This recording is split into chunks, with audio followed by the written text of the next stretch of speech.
নমস্কার ভাই, আমরা এখন মন্দারমণি ছেড়ে শঙ্করপুর পৌঁছে গেলাম। এরপর যাব দীঘা। আমাদের বাসের কন্ডিশনটা দেখুন। এই যে এই যে দাদাকে এই যে আমার ছেলে মেন দায়িত্ব। এই যে সাইডে সিন, একদিকে সাইড সিন আর একদিকে শঙ্করপুরের সমুদ্র। এই যে দেখতে পাচ্ছেন সমুদ্রে এখানে সমুদ্র শুরু হতে সামনে ভিউটা দেখার রাস্তাই যায়। এই যে আমাদের গাড়ি যাচ্ছে রাস্তা জুড়ে, সুন্দর যাচ্ছে।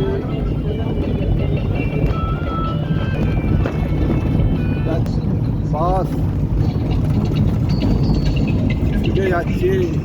এই যে আবার সেই সমুদ্র ছুটে যাচ্ছে, সমুদ্র আমাদের সাথে সাথে যাচ্ছে। দেখুন সমুদ্রের উত্তাল, এদিকে সুন্দর বাসে মনোরম পরিবেশে গান সৃষ্টি হচ্ছে। এই যে ভিডিও ক্যামেরাম্যান এবং হাস্যকার দুজনেই আছি।